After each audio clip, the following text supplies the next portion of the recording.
Funding for the Hinckley Report is made possible in part by the Cleone Peterson Eccles Endowment Fund.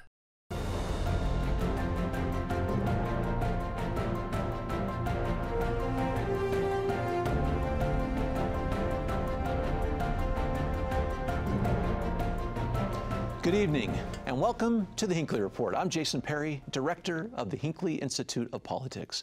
Covering the week, we have Saige Miller, political reporter with KUER, Derek Brown, former chair of the Utah Republican Party, and Scott Howell, former Utah Senate Minority Leader. So glad to have all of you together tonight talking about politics. I want to get into the results of this midterm election. I want to talk about our Senate race a little bit, Mike Lee, Evan McMullin, but some of the themes and lessons learned from that particular race, because they just might carry forward a little bit. Derek, let's start with you a little bit from the Republican side of this race. Key things you saw in this race.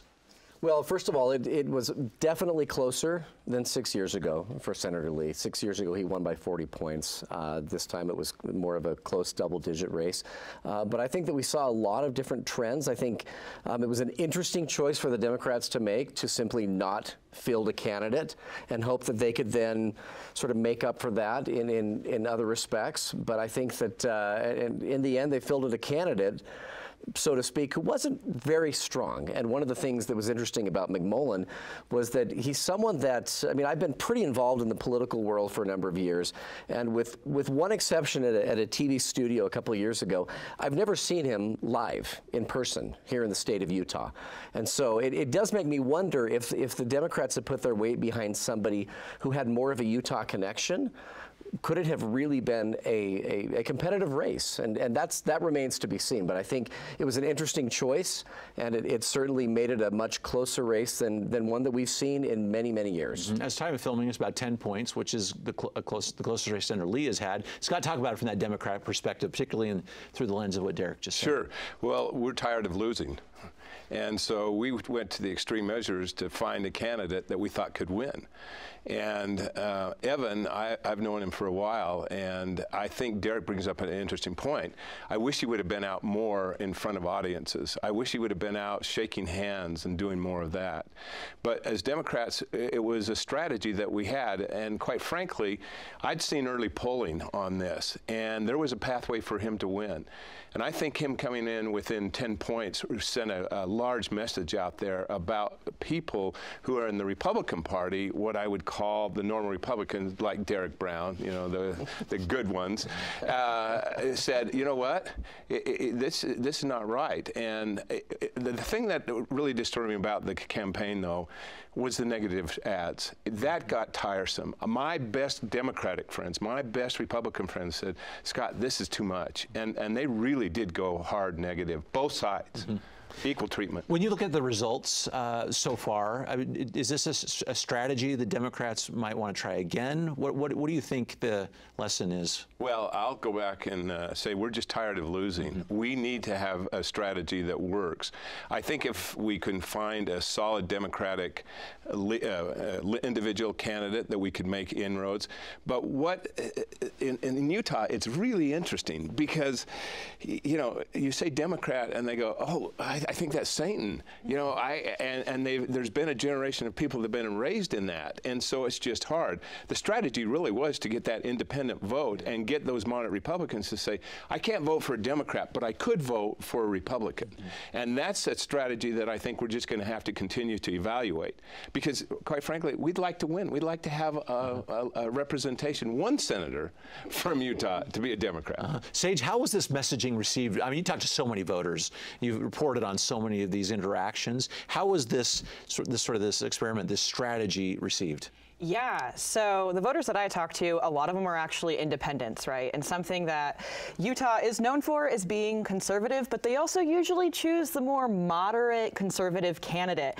And so when you had Evan McMullin versus Mike Lee, and Mike Lee is considered more conservative, more right, leaning in extreme versus McMullin with his messaging, I think a lot of people on the fence did veer towards McMullin because they thought of him as a more independent voice, as more kind of not wanting to side with another political party, because if there's something that I've learned about voters during this past election is they really don't care about political parties.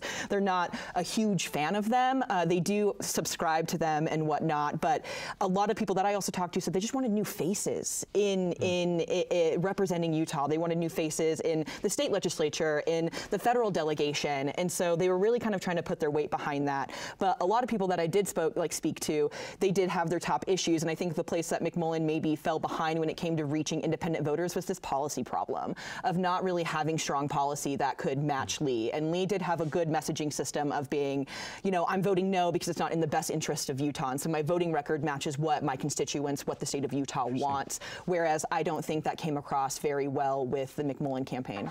Derek and Scott, maybe pick up on that, because did you see that message in there that party is less important than the person or the policies? I mean, how relevant is it if someone identifies a Republican, Democrat, or Independent? Well, I think there's less cachet now than there used to be, and I think that you'll see that among millennials and Gen Z, that sort of that party affiliation isn't as important, and the messaging is really what matters. And frankly, that's where McMullen fell down, is he had no messaging. I mean, for anyone who watched the debate, sort of you came away thinking, if there happens to be a second debate, McMullen's talking points are gone. Like, he's used all of his talking points. He had about two.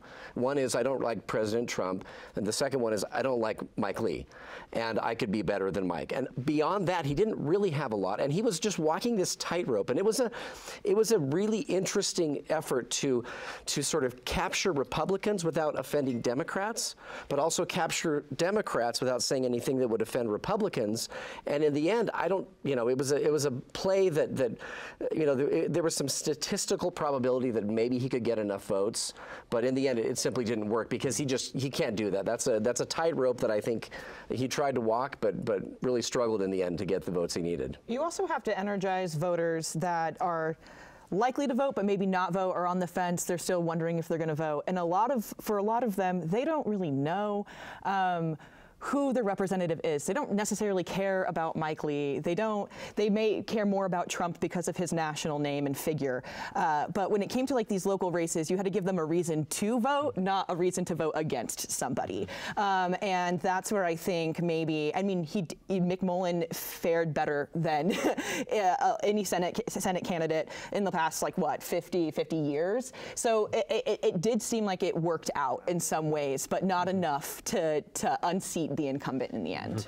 Let's talk about the impact of the results, Scott, a little bit, because it seems like the most important voting bloc, at least going into the final days, were moderates. Both sides of the aisle moderates. Is this a new phenomenon, or how powerful is that group, and what do elected officials need to do to get them? Well, I think it's not a new one. I think that's really what Utah is. I think if you go out and poll, and I'd be interested if Saige did any of this, I think the majority of voters in Utah really are moderates. It's the extreme left and extreme right that get all the notoriety because they create news and they're very emotional. But I think 10 points, you gotta, Mike, it was sent a big message to Mike to come, for Evan to be within that number. That's an important thing. I just think, though, that there was a lot of people on the abortion issue also. I thought LDS women would probably come out more as the concern about doing away with abortion. When I talk to active LDS women, they go, you know what? I'm anti-abortion, but I'm not anti-doing away with it forever. And I really thought that would be a bigger play. You know, when you look nationally at the people who have won on the Democratic side, they focused on the economy, and they didn't do what Evan did, what Derek articulated so well, talk about President Trump. Hey, you know what? Get off that. And that's not the issue. Tell us what you're going to do and how you're going to make a difference. And so I think between Saige doing some polling about moderates, and I think Derek is spot on, I think that race really could have changed. And I hope Evan gets back into it, because when you talk to him and you're there face to face, it's a different story. You see a different person who has really great policy ideas, but he never bring them up. So, Saige, talk about what did bring people out. You know, we've talked a little about abortion. We talked about the economy. I'm kind of curious what you're hearing about, because we need to talk about it for a minute, the Trump factor in all of this. Going into the election, there was some thought that the House and Senate in D.C. would swap. Didn't necessarily, at least probably in the House, but maybe not in the Senate. Yeah, if you're looking at it federally, I think people didn't want to go backwards. I don't think they really wanted to relive the 4 years of the Trump presidency. And so you saw these very close races in Arizona and Nevada, where the deciding votes were in the more heavily populated, more Democratic leaning areas that took a lot longer to count. But in the end, I don't think that Trump's candidates really came out victorious in a lot of these votes, the Trump-backed candidates. And so I think Trump was a motivating factor, but you also look at inflation, the personality, the ambiance of who these candidates are, I think was really, can they relate to them, right? Something that I heard from older voters was, for example, how likable and how personable and how just human Fetterman was in Pennsylvania. And that was somebody that they could kind of connect to. And I thought that that was very fascinating to me. But I do think that the messaging is different based off the age population that you are looking at. The economy is incredibly important, but when I was talking to millennial and Gen Z voters, the economy wasn't mentioned at all, but that was something that older voters really cared about. So I think it kind of was all over the map. I think exactly what Scott said, abortion did bring people out in different areas of the state, and people who wanted to protect that right to choose or protect the right to an elective abortion is what brought people out in other states where that was a big deciding factor in those races. But in Utah specifically, I think I don't really know. We don't really know what brought voters out this year. I wish I had a clear answer. Can I add? I mean, the abortion issue is really interesting because it was on the ballot in, I think, 5 different states, and the pro-life side of things lost in all of those states. I mean, Vermont and California, that's not newsworthy. We expected that. Michigan, more of a swing state, it lost. But what's interesting is a state like Montana, or let's say Kansas and there's Kentucky. I mean, so you had several states where it was really clear what happened. And so, I think really, as Scott mentioned, that the moderate component is really, I mean, that's where a lot of the power is. I had a really interesting conversation a full year before the 2020 election with the chairman and vice chair of the national RNC. And I was saying, where are the swing states going to be? And a full year before 2020, they said, Arizona. I said, you've got to be kidding me. Wait, Arizona? If Republicans are fighting for their life in Arizona. And I said, why is that? And they said, the polling by both parties shows that, and interestingly, they said, suburban, middle-aged, conservative, LDS women loathe Trump, and we're going to lose them. And the Democrats knew that, and the Republicans knew that. And so I think that factor, because you asked now about Trump and where that moves forward, we've seen that dynamic now for the last several years. So the question is, are Republicans going to continue to go down that same track with Trump? And there's a lot of baggage, there's a lot of toxicity, and it's not a unifying factor. Wow. Are they going to keep doing it? And I mean, really, I think if there's one group of people that won in this election nationally, it's those who were able to establish their identity outside of Trump. Well, Trump's back. Yes. Yes, he is. So let's talk about that for just a minute to see how that will influence it. So Scott, former President Trump announced this week that he is going to run for president in 2024. I'm curious because I want to hear the response nationwide in Utah. But what's interesting is we had over 86 elected officials in the state of Utah, Republicans, conservative Republicans, that wrote a letter saying they want someone else. Well, I think Senator Todd Weiler is the new hero up on Capitol Hill, and I don't think he's going to have any opportunity to work in a cabinet position if Trump did win. But I think that shows the moral conviction of some of these great leaders that we have, all Republicans who signed that document. And I agree with them. I think it's a losing strategy for the Republicans if they nominate him. I really do. Now, it's to be fair in this, I'm not so sure that Biden should be the nominee from the Democratic side, too. Actually, I think it's really, and this goes back to Saige and Derek's comments, about a new group of voters out there that want change. You said, Saige, they're tired of the same old faces. And Derek said, you can't go down on this same trajectory of what we won before.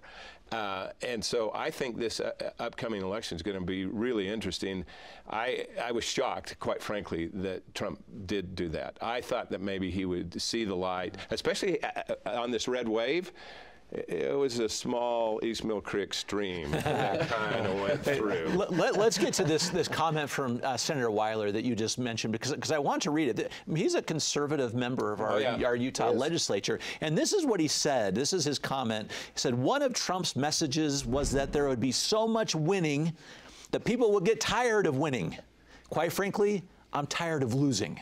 Put that in the context of what you just said a moment ago, Derek. Well, the reality is political parties, if there's one thing that's the job of a political party, and particularly the chair, it's to keep the party together. And in fact, I had one common person on the radio when I was getting interviewed once that said to me, I sometimes feel like there's about 5 political parties in Utah, and you're the chair of 4 of them. And so what you want more than anything as a political party is to keep people unified. And if there's one thing that Trump does not do for the Republican Party at this point, particularly moving forward, it's unify the members of the party. If anything, it's going to do just the opposite. So I think what's interesting is you see not only folks like Senator Weiler, but there's a lot of names on that list of very conservative, Trump-supporting Republicans who are, in a sense, saying, you know what, we're done losing, and we know that Trump didn't win in 2020, and the likelihood of him winning now, particularly with what he did post-election, is almost just inconceivable at this point. So let's find a winning strategy and move forward, and he is not it. Saige, what's interesting is these officials also identified someone that they may prefer other than former President Trump, and it was Ron DeSantis, governor of Florida. Sure was, yeah, and Ron DeSantis is a historically conservative governor that maybe a little less conservative, or just knows how to play the politics game better than Trump.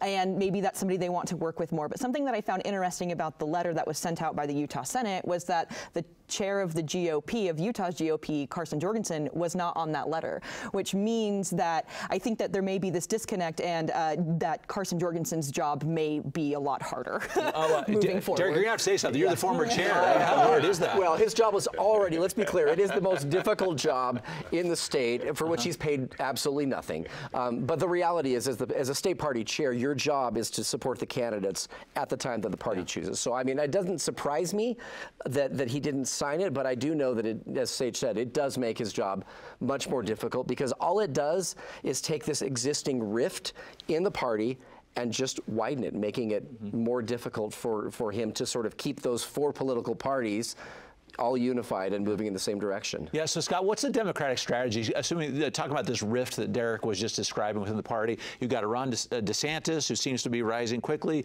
Trump's in the race, whatever impact that's going to have. The Democrat strategy nationwide going into this election, which is only 2 years away. Yeah. Well, I can't disclose everything, or I'll be annihilated when I walk out. But I will tell you that there is definitely a strategy.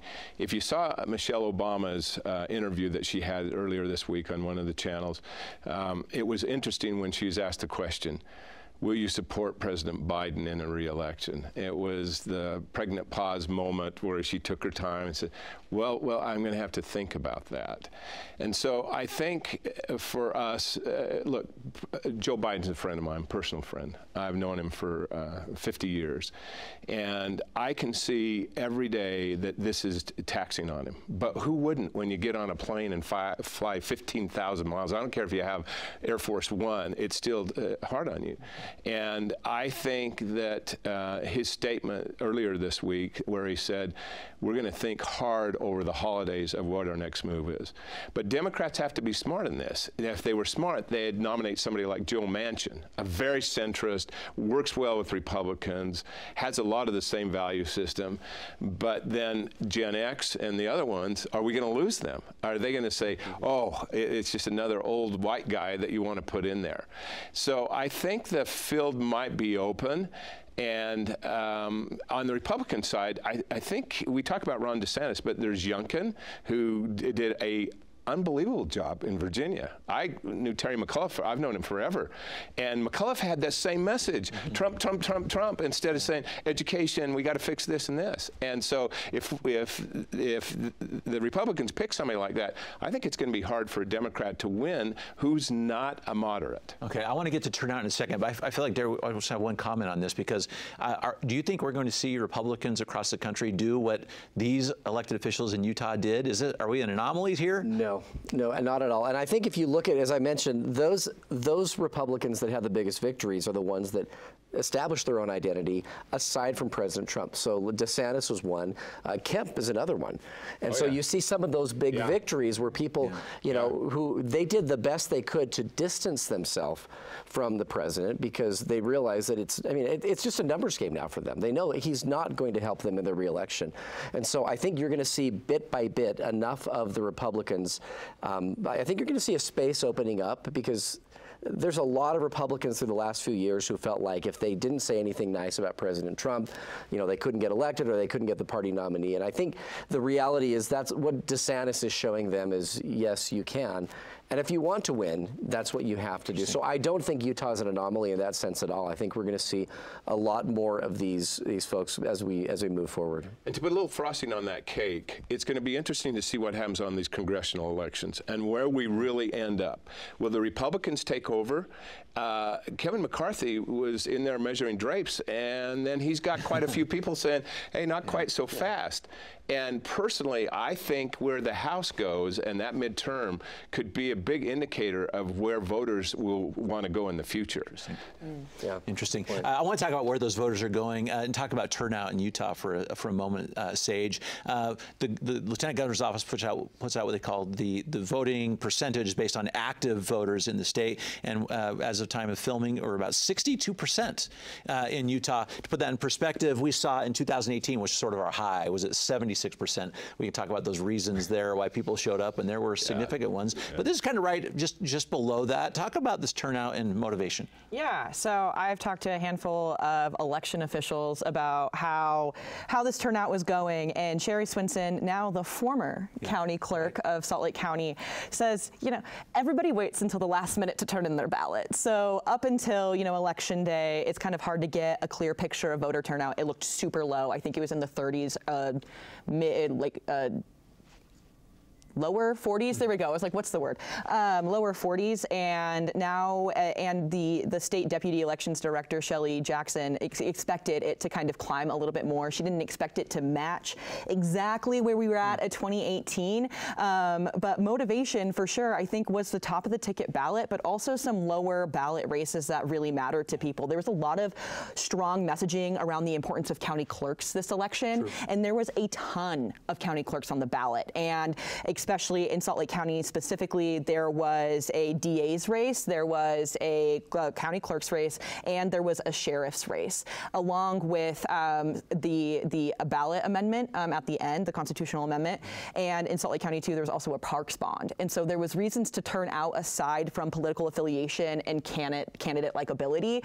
There was other reasons that gave voters autonomy to be like, my vote matters here. I don't have to prescribe to a political party to vote if the legislature should be able to spend more money during a special session. You know, at the Hinckley Institute, we're always talking about getting people motivated, particularly students. And a student did submit a question this week for you about participation, particularly in a certain age group of voters. So let's listen to this question. Hello, my name is Abukar Hassan. I'm currently a junior here at the University of Utah, double majoring in finance and entrepreneurship with a minoring in information system. Historically, Gen Zs and young millennials have always had the lowest turnout when it comes to voting. How has this year differed? If so, and how can we get more young voters to go and vote? Thank you. Scott, what's the answer? Well, first of all, thank you for the question. I think it's a really relevant one, Abbott. The answer is, what is the issue? And what candidate can motivate these young men and women to participate?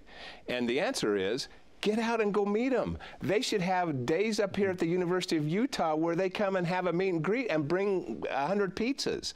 And they need to go into the schools and be more active. But you know, sometimes candidates get in this narrow, their campaign managers say, no, you just want to go here. Why do you want to waste your time there?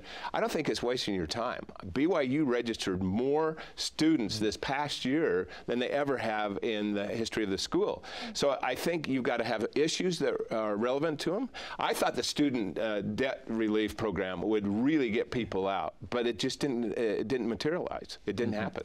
I want to hit one more issue because it's going to come up in the United States Senate today. The Senate plans to vote on the Respect for Marriage Act, which we've heard a little bit about before. What's interesting, this codifies the right to a same-sex marriage with protection for religious freedom, Derek. What's interesting is not just that this is coming up. Senator Romney has worked on it. Our congressional delegation worked on the House bill, but the Church of Jesus Christ of Latter-day Saints came out this week supporting this as well. Yeah, and in some respects, there's no surprise there because they actually try, notwithstanding certain policy doctrines, they try to strike a pretty moderate tone. And in fact, I was the first Republican ever to sponsor a bill dealing with non-discrimination based on sexual orientation. And I was surprised at how receptive the Church of Jesus Christ of Latter-day Saints was at the time to trying to, because their real approach is to figure out how do you balance these competing objectives. And I think that's their support is based on the idea that we can do both. It isn't a zero-sum game. You can balance them, you can move forward, and you can have that harmony. And so I think they're hoping that with the current version of the bill, and I don't know that this will be the final version, but with the current version, they've been able to strike that balance. Scott, the last 30 seconds on this particular issue, because all these groups are trying to find that balance. Yeah, they are. And as an active member of the Church of Jesus Christ of Latter-day Saints, I think the message that the LDS Church sent was a big one. And hopefully they'll continue to be in that space of saying, you know what, let us have our religious freedom, let us make our decision, but they respect the LGBTQ. I mean, there's almost all those moral issues that they need to come out and be very proactive. So you don't feel like your church is telling you how to vote or what to vote about. Okay. And I think that's important. It's going to have to be the last comment on this. Thank you so much for your insights this evening, and thank you for watching the Hinckley Report. This show is also available as a podcast on pbsutah.org/Hinckley Report or wherever you get your podcasts. Thank you for being with us. We'll see you next week.